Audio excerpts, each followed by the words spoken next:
Greetings. Today I'll talk about the fire tower at McCormick's Creek State Park.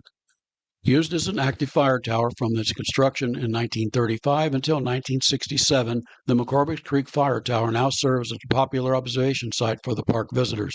Constructed by the CCC and Company number 589, the tower is located on Trail 4 near the park office. The elevation of the land on the tower is about 770 feet above sea level. The 86-foot tall tower's lookout cab measures 7 feet along each wall, with windows containing 9 panes on each wall. The National Historic Lookout registered the tower on November the 12th, 2008. The tower underwent extensive renovation in 2017.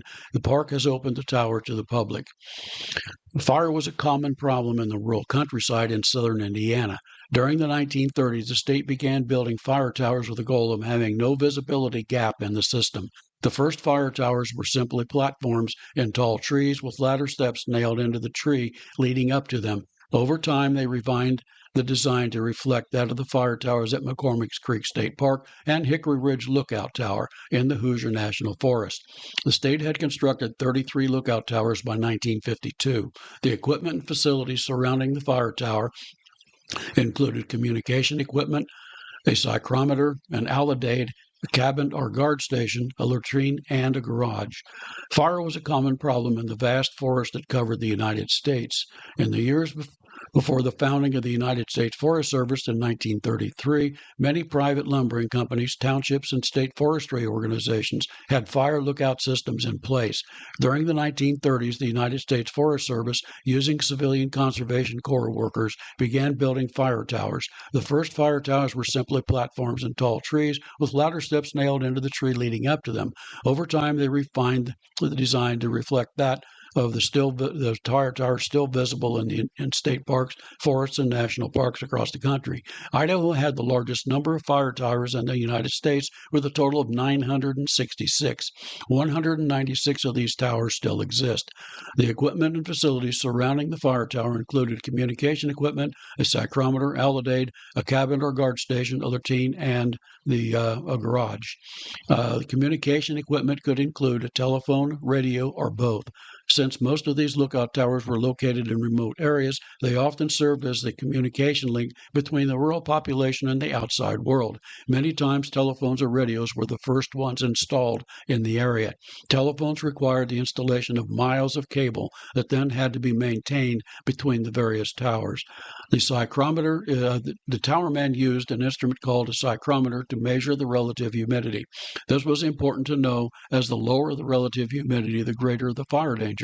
The psychrometer uses 2 thermometers, a dry one and a wet one, to determine the humidity. The towerman measured the temperature difference between the wet thermometer and the dry thermometer and calculated the humidity using a special chart. The alidade is a circular device invented for the use in surveying and map making. It consisted of a circular disc that had compass points marked around the outside edge. 2 vanes with sliding slits sit on opposite sides of the wheel attached to the rotating wheel, also on the outer edge of the disc. This is called a swivel rangefinder. A thin steel rod called a sighting wire connected to the vanes. A printed topographic map was glued to the disc. The alidade was located in the center of the cabin. When the towerman sighted smoke, he could line up the sighting wire with the smoke. The towerman then fixed the precise location of the tower using a mathematical calculation, measuring the angle of the intersection with another nearby tower. The towerman could then dispatch a fire crew to the fire's location.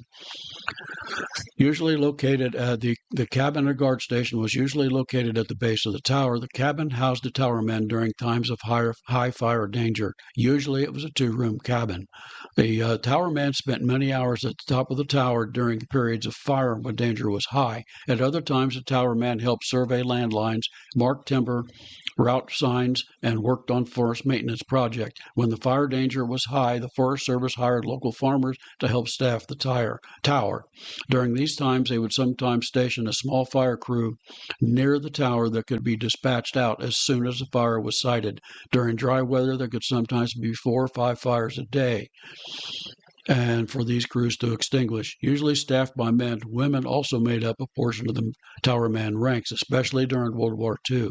The towerman had to pass a vision test and be physically fit enough to climb the tower several times a day. In addition to watching for smoke plumes, the towerman coordinated the fire crews while they were out fighting a fire, kept records of the fires, kept weather records, cleaned the privy, and maintained the grounds around the tower. The advent of using airplanes and other modern methods of detecting fire has made the fire tower obsolete. Only 9 fire towers remain in Indiana. I have a link to that on the